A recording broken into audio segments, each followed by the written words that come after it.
All right, hello everybody. It's the Meista from Brews and Tunes. Cheers. I am absolutely thrilled, beyond excited today. I am chatting with the one and only, one of my favorite vocalists, the one and only Mr. Cuijpers, also goes by Jaycee. Jaycee, thank you so much for joining me today. How are you doing, sir? You're welcome, Victor. It's nice to be here. Awesome. It's an honor.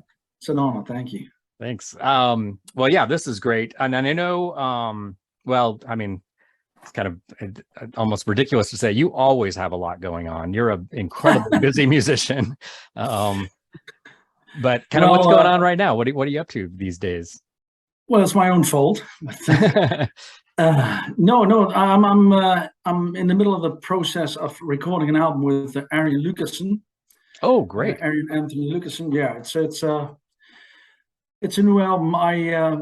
I did the guide vocals for Star One album for Jeff Scott Soto, Jolene Turner, Dino Ulusik, and loads of other people. And it went so well that Arion asked me to do a song. It was a cover song. More about that later next year. Okay. And while recording it, he said, "Well, I want to start a band again. Oh, instead of just recording with different singers, I want to start a band." So I said, "I'm your man." So within a week, we got amazing musicians like Koen Herst, from the drummer of Vandenberg. Oh, yeah. Joost van den Broek on Hammond. He's from Ayreon as well. He used to be in After Forever. And Star One, of course, and Arion Lucassen on guitar and bass. And then we got Timo Somers, you know, Timo Somers from Delane. Yeah. And, the son of Jan Somers, who was in Vengeance in the early days. And we now recorded, tomorrow I'm going to record number 6 and 7 with vocals.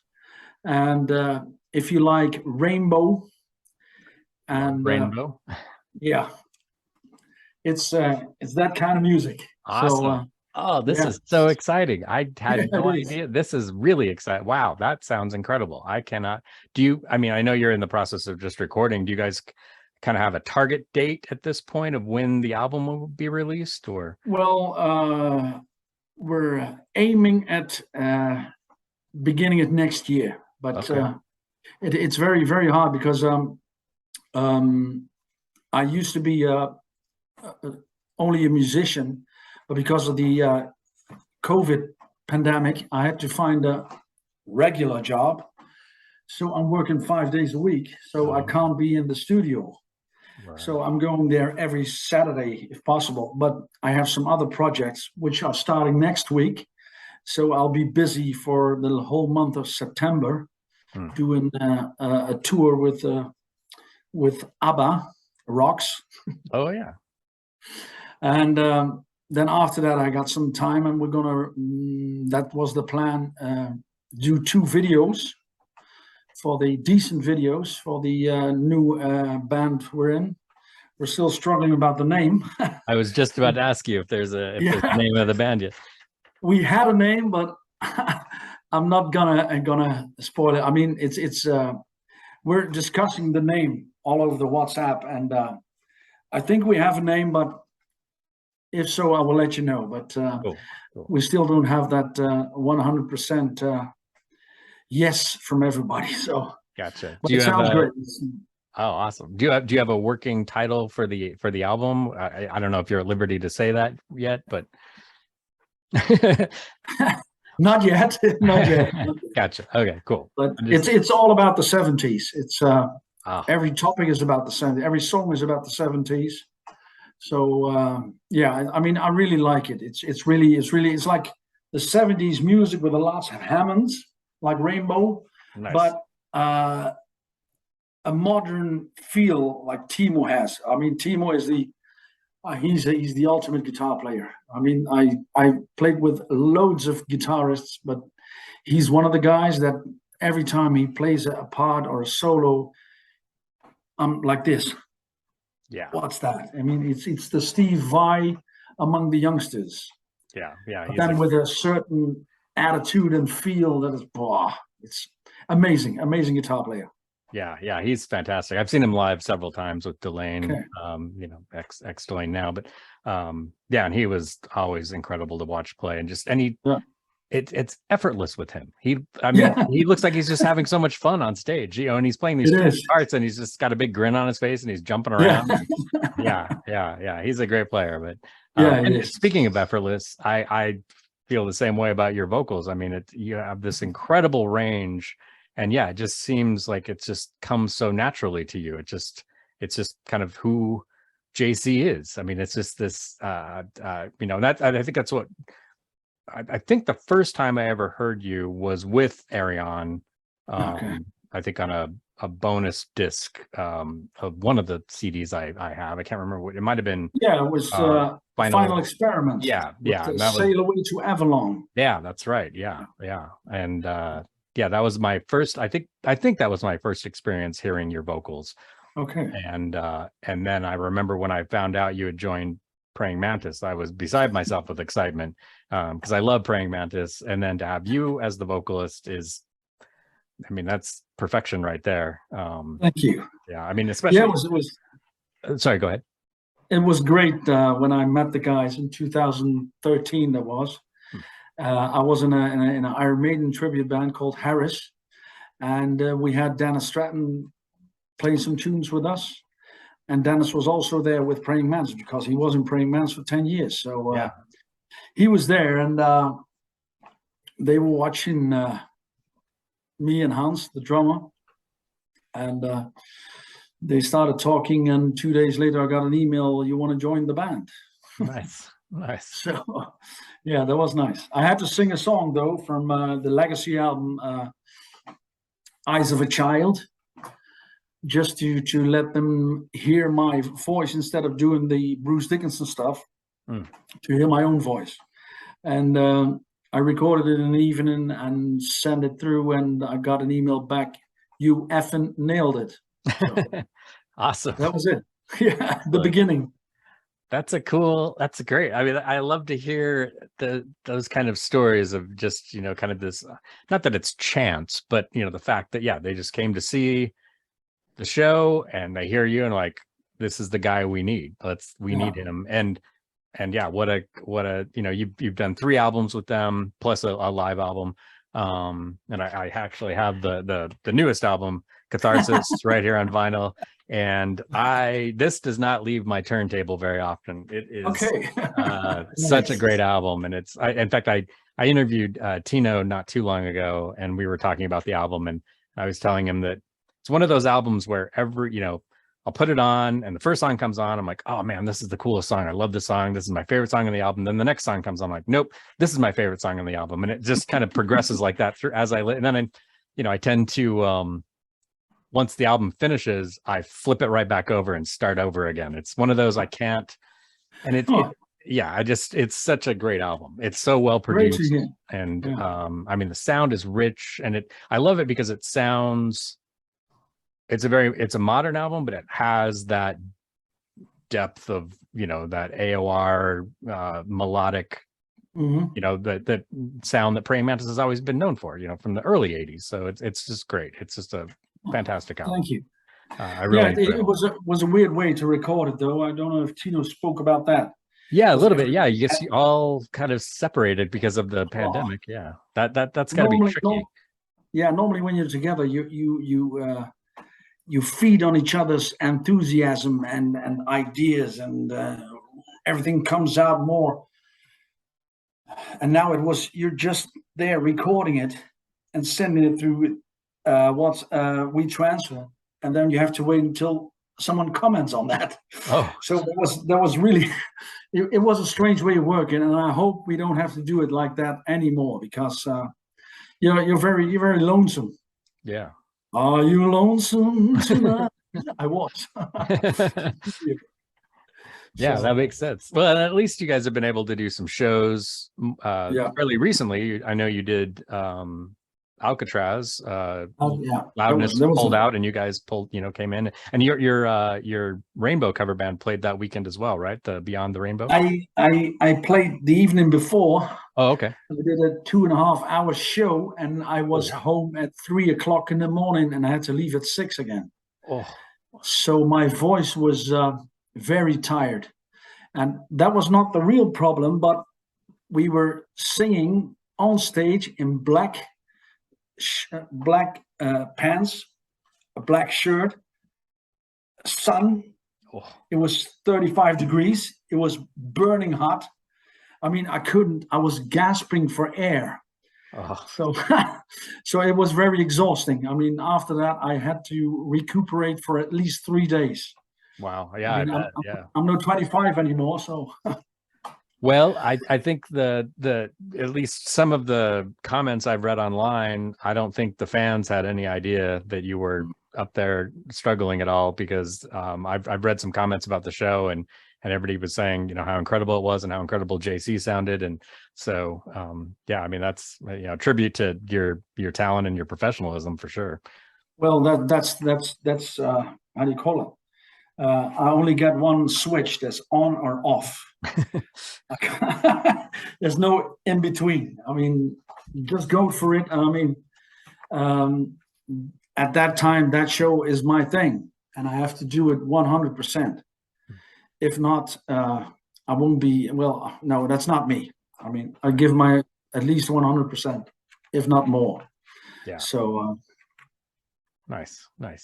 So you've mentioned, several bands, Harris, ABBA Rocks, Beyond the Rainbow. Of course, you're in Praying Mantis, but you also have multiple other projects that Paris. I know Foreigner, spelled with a 4. Well, I quit some bands. Oh, okay. I had 11 at one time. It was too much, and I quit the Foreigner band. Not because of the music, but because of the distance, and they only played 2 or 3 or 4 times a year. Oh, okay. And every time you have to get ready and get acquainted to the songs again, and it was quite stressful, to say, if you try to plan everything in between. And sometimes I did 3 gigs in 24 hours, and that's too much. That is, I mean. Maybe you can do that if you're 25, but not when you're my age. Again, and no, the only bands I have nowadays are Beyond the Rainbow, Mantis, of course, ABBA Rocks. I got the Memorial Dio concert coming up in December. Oh, great! With the guys from Within Temptation and Focus and Blind Guardian, and I got this Van Hagar, of course, because I love the Van Halen music. Yeah. And I love singing Sammy Hagar as well. So, and then we got an album recording with Arion, which is going to be released beginning next year. I got a new, not a new band, but a German rock metal band who I met last Tuesday, and they asked me to record for Massacre Records their next album. Oh, cool. And they've been around since 2000, so you probably know them, but that's off the record later. Okay. And I got another English band who asked me to record their album. Wow. Thanks to Damien Wilson. Oh, nice. Yeah, Damien called me. He said, well, there's a band looking for a singer and they like your voice. So I got in contact with them, and sometime November, the album's going to be recorded. The last album was sung by Jeff Scott Soto. Oh, wow. I'm going to be the next. So nice. So is this a guest stint, or are you actually joining the band? Well, they asked me to join the band. Okay, nice. And I said, yes, I want to join it, but because of the busy schedule, I want to do, if they want to do a tour, it has to be within a certain time range, because I have to plan I have the other projects, like the ABBA Rocks is going to continue next year again in February, March, and some festivals. And not about the ABBA Rocks, it started out as a project, but it got so popular. I mean, it's so strange, but we're playing ABBA music, but with Hammond twin guitars, and only one female voice and a male voice, and it sounds so rich, and so sometimes it's bluesy, sometimes it's rocks. It's really, I love it. I mean, doing the ABBA songs my own way. I like that.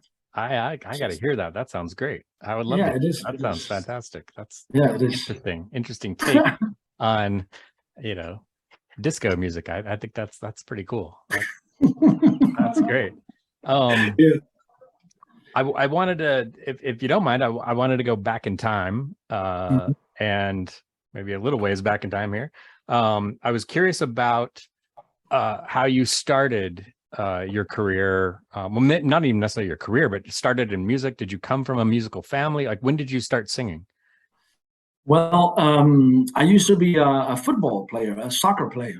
Oh, okay. And not very bad, but my knee got smashed. So, but I always liked music. So I started playing guitar when I was about 15, I believe. Had some classical lessons. When I was 17, I bought my electric guitar and my Marshall amp, of course. Yeah. And my parents weren't too fond of that. And I listened to Doc and George Lynch, and all that. When I heard George Lynch, I mean, I wanted to be a guitar player. And I started, but I wasn't that good. I mean, I could play guitar, but not well. I'm not the best guitar player, but I was in a band back at that time as a guitar player. And one time during rehearsal, the singer called in sick. So the guy said, "Who's going to sing?" Well, so I'm going to try to sing, because I wrote my own music and sang to it. So I started singing during that rehearsal, and I thought, well, I like this. And at the time, I was a roadie of a local hard rock band called Stars and Stripes. And they were on stage one time, and out of the blue, the singer pulled me from the side. He said, "You're going to sing with me." He knew that I loved singing. So I sang Honky Tonk Woman from the Stones. And I saw these approximately 300 or 400 people, and I was enjoying the vibe, the moment, the rush, the adrenaline rush. So I said, now I'm going to start singing. Nice. And I applied for a local band, which was a blues rock band. And I stayed there for 5 years, but they started doing this B.B. King stuff. And for a singer, that's not the real, how do you call it? I couldn't express myself enough by doing The Thrill Is Gone, you know that. So I said, why don't we do more Deep Purple songs and some Queen, Tie Your Mother Down. And I said, well, I have to form my own rock band. So a friend of mine, a guitar player, I asked him, shall we start a new band? He said, well, I'd love to. Well, I got some tunes I've written, all that. And the band was called Devil's Rope. And Devil's Rope, that's barbed wire I believe in the state of Texas somewhere. Yeah. It's called Devil's Rope. So we formed our band, and it was about 10 years. We played several festivals, wrote our own songs, had 2 EPs. But back at the time in the 90s, there was no internet. So it was, well, just local, sometimes in another town. And in 99, a friend of mine, Hans in het Zand, asked me to join an Aerosmith tribute night. I said, well, I never sang Aerosmith, so why not? Let's do it. I did that. And he said, the chemistry was so huge on stage. He said, why don't you join a Thin Lizzy tribute band I have? It's called Paris. I said, well, I'm used to screaming higher.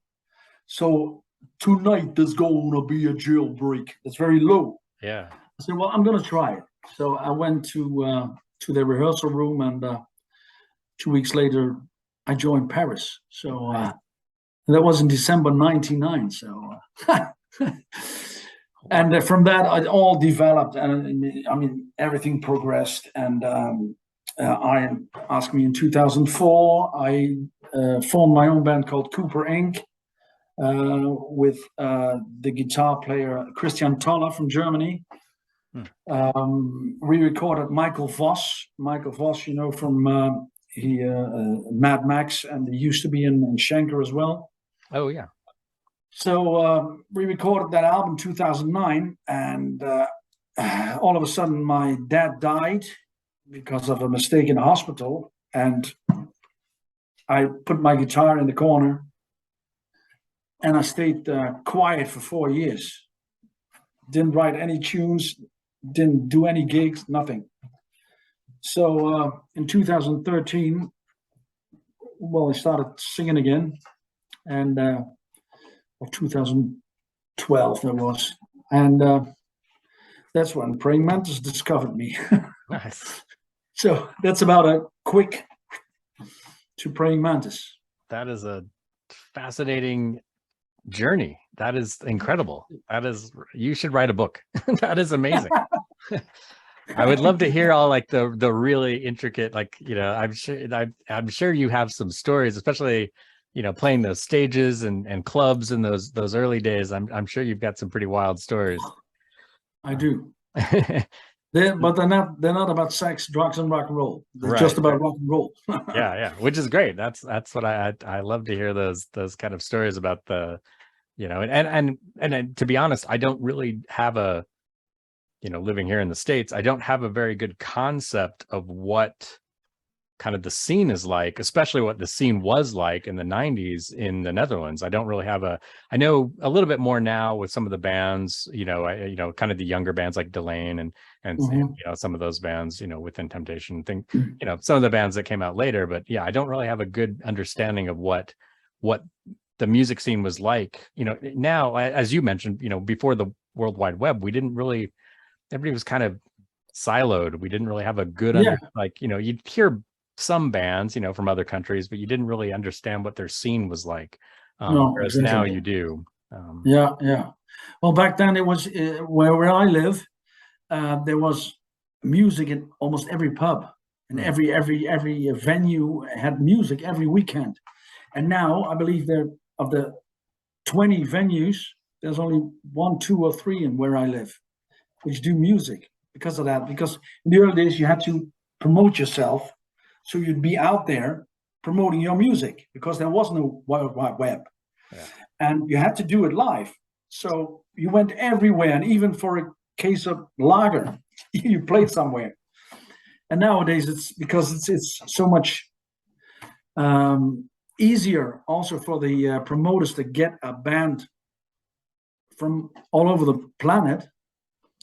It's very hard to get a decent gig nowadays. Just I mean, most of the pubs now are distinguished, and there is no real music scene where I live, and that's weird. It's a shame. Yeah. You have these big festivals, but they get people from all around the world just to get more audience instead of the local bands. In the early days, it was most of the time local bands with one headliner. Yeah. And now it's the other way around. It's right. Yeah. So. Yeah, it seems like, and I the names of the festivals escape me, but yeah, you know, some of the festivals, you know, where you live and the surrounding countries, and yeah, just you'll see these massive audiences, and it's like there is no way all those people live there. That is crazy. Like, as you said, yeah, I think like people are traveling, you know, probably, you know, and you know, especially in Europe, it's, you know, probably easy to get to some of these venues from different countries. You're not too far away. It is. There are no borders anymore because it's Europe. It's a bit difficult now with the Brexit to go to the UK, but for the rest, I travel to Germany, France, Belgium, no problem. Nice. So, and I guess in that, sorry. Yeah. No, sorry. No, just I was going to say, I guess in that regard, it's, you know, as you mentioned, kind of frustrating in terms of where you live now with, you know, with not having the kind of music scene, but I'm in terms of kind of more of these open borders, that's got to be kind of cool where, you know, there are a lot of people being, you know, able to experience music from other countries and travel around and see festivals and yeah, I wish there were more festivals here in the States. We have a handful, but not like Europe where you see these, you know, these pictures from, you know, like Wacken and you know, Alcatraz and, you know, Pink and there's so many different, you know, festivals there, and it just looks incredible. It looks amazing and overwhelming too. It is. I mean, I like these festivals, especially we played at Sweden Rock for the first time. And I mean, that was a festival which caught me right away. And I said, I'm going to be back next year. If not as an artist, I'm going to be there as a visitor. I mean, it's the atmosphere was so how do you call it? So nice, so friendly. It was, and the stages were. It was in like a little hills and trees, and it was so cozy. It was a cozy festival. Nice. The Sweden Rock. Yeah. No, it was a great festival to be there, to play there. The people were so nice, and so I love Germany. I love Sweden. I love Spain. In Holland, it's a bit different. The Dutch people are more reserved. Right.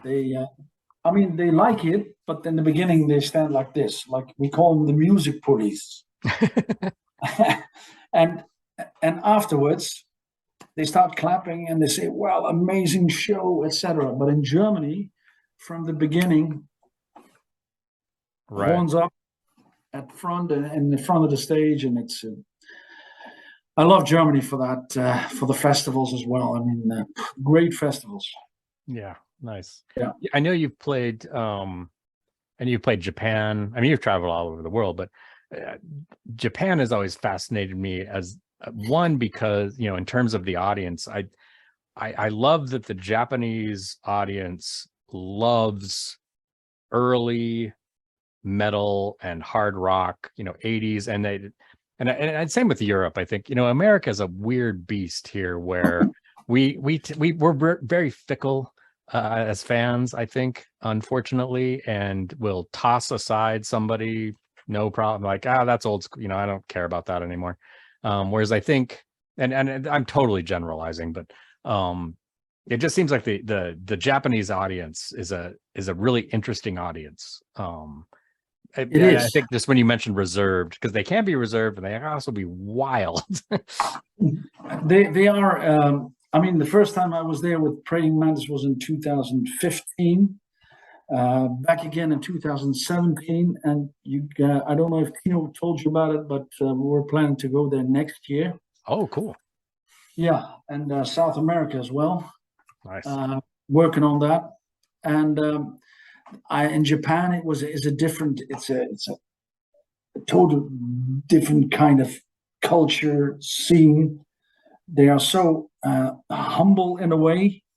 They're so well reserved as well, but they are reserved when they have to be reserved. Like they're very I don't know, I can know a Dutch word for that, but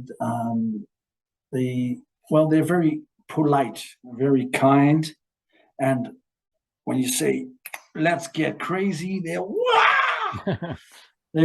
I felt like the Beatles when I was up there. I mean, wow.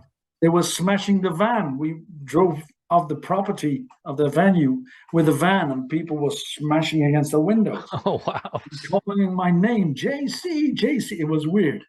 That's cool. I mean, and then you come back to Holland, and everybody says, "Who the fuck is Jaycee?" Yeah, was nice. The weird. It's such a That's strange. Yeah, I think. I don't know. It's interesting. Yeah. It's a great country to be in. I mean, they really love music. They're into music. Everybody is. I mean, they know everything about your music.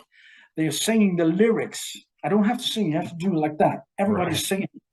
It was really overwhelming. It was, that's cool. Quite an experience. So that's really cool. Another thing I wanted to ask you about is you are a very sought after guest vocalist. We talked about Arion, of course, but I mean, you've done work with Blind Guardian, Powerwolf. Geez, I'm trying to think. I mean, Star One, of course. Demons and Wizards. Yeah, Demons and Wizards. Gravedigger.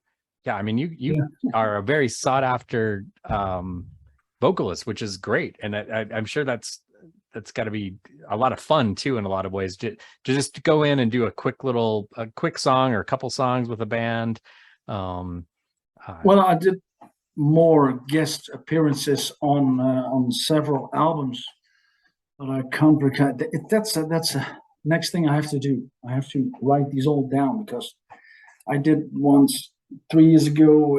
Half a year later, I do another one, and it's also so busy that I don't recall. Well, I don't recall the names of the bands or the albums. It's really weird. I mean, no, but the Blind Guardian stuff, I know Hansi from Arion, the Arion Universe shows, and I live on the German border, so my German is reasonably well. So we started talking German to each other, and a few weeks after the show, he said, "I want to come by and visit our studio." We rebuilt the studio and everything. He said, "Well," and it's just about 20-minute drive from my place. Oh, nice. So I drove there, and he showed me around, and he said, "You want to be the backing vocalist for Blind Guardian's new albums?" I said, "Of course." Yeah. So I was there, and Hansi is a great guy. I mean, he's a great guy. Yeah, and what a talent too. Yeah, that guy's he's another one of my favorite vocalists. He's fantastic. Yeah, he is. Such a good band. That's cool. That's really interesting. I love to hear those kinds of stories, as where it's these kind of friendships of musicians. As a fan, you hope everybody gets along and they love each other, and and especially in the Arion universe, because I love that so much. It's such a that whole, those shows and all that stuff you guys have done has been incredible. And, yeah, it was. And for me, it was the start of a much bigger career, in my opinion. When I mean, I was with Praying Mantis, but Praying Mantis plays about 10 to 15 times a year, and reasonably smaller festivals, like in Spain. And when I joined the Universe, the Arion Universe, when Russell Allen canceled the last minute. So that's when Marcel Koenen, Marcel Koenen, guitar player, yeah. He said to Arion, he said, "Well, if someone can replace Russell, you have to ask Jaycee." So he did, and I came back from south of France from a holiday 2 days early to do a rehearsal. I had to do Dawn of a Million Souls, and I rehearsed out of it. Nice. My wife went to the beach with the kids, and I stayed in the holiday home just rehearsing all day.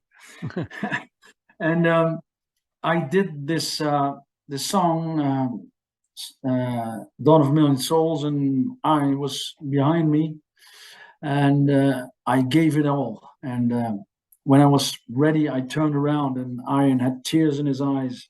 Oh, and that's cool. He grabbed me and he said, "Thank you, Russell." So that's when it all started, and now we're in the band together. Yeah, that's great. That's very cool. Yeah. That is exciting. That's really exciting news. Yeah, I can't wait to hear that new material. You made my day. That is so exciting. And it's funny because you're gonna shoot off your chair. I mean, I'm so excited every time I hear the songs, and when Arion writes the songs, and I'm co-writing another song, a ballad, and every time he sends me over those files, they were like, "Whoa!" And then after that, the Hammond comes in, the drums, the real drums, and it's like, boom! It's like, what? Like, boom. Nice. Yeah, so I'm very excited. So that's very everybody is. So yeah, I can't wait to hear it. In fact, and it's funny, that made my day. And then also right before this interview started, like literally right before this interview started, I got a text from my local record store, and I've been waiting for this forever because of all the supply chain issues that are going on right now. I had ordered Star One Rebel in Time on vinyl, and it just showed up today. So he texted me right before this interview, and yeah, I even told him, like, yeah, oh yeah, I texted him right back, said, "I love you." I'll be down later this afternoon. Great. Yeah. So yeah, such great stuff. So Jaycee, tell me, I know you've got a big thing coming up for Ronnie James Dio memorial show. If you could tell me about that, I would love to hear about that. Yeah, I mean, we're planning to do. We started out to do the shows, and we booked the shows for May 2020, but because of the pandemic, it wasn't possible. We postponed it for a year again. So now it's taking place in December and the beginning of January for 12 shows. Wow. All through Holland. And it's called the Memorial Concert, Ronnie James Dio, the Memorial Concert. And it's from his first period with Elf to Heaven and Hell and everything in between. Very cool. Love is all to the rainbow songs you like, even some special songs which I never heard Dio do live. So nice. It's well, I'm very looking forward to that. With and musicians are amazing. It's Ruud Jolie and Martijn Spierenberg from Within Temptation, Menno Gooitjes from Focus, guitarist. It's on vocals Lisette from Arion, and on bass it's Johan van Stratum from Blind Guardian. Wow. And on drums, it's Stef Brox. Stef Brox, he has no band anymore, I believe. And I don't know what, I forgot his name of the band he was in. Sorry, Stef. So, but I'm looking forward to that. I mean, I'm a real Ronnie James Dio fan, and what I like about Ronnie James Dio, what I try to do myself as well when I'm singing, it's like if you're singing something evil, it has to be evil from here. If you say the devil, it has to be the devil. An angel, it has to be an angel. Yeah. So and that's what I liked about Ronnie James Dio as well. Like Phil Lynott from Thin Lizzy, I'm doing the Thin Lizzy stuff for 23 years now, and Phil had the same thing when he sang about something sad. He sounded sad. Yeah. When he talked about something rocky, he sounded rocky. So, and that's what I like about singers, that their character and their voice is what they're singing about. It's not shallow. It's really, they mean every word they sing, and that's what I heard with Ronnie as well. So, and I recorded a song called Holy Diver, and I'm going to send it to you. So it's an acoustic song. Cool. Yeah. I would love to hear that. Yeah, looking forward to that period in December.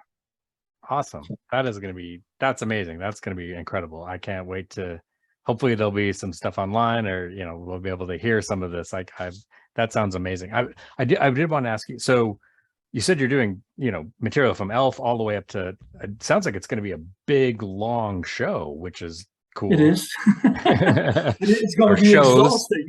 Yeah. You said 12 shows, and I mean, you got to be, are you talking like a couple hours long? I mean, yeah, at least 2 hours, at least. Okay. Yeah. Over 2 hours. I mean, we're planning in between a little acoustic set, and then after that, it's going to be again. So, and within the little acoustic set, there's going to be some Love Is All, etc. So nice. It's going to be over 2 hours. So that's amazing. That is incredible. That's so cool.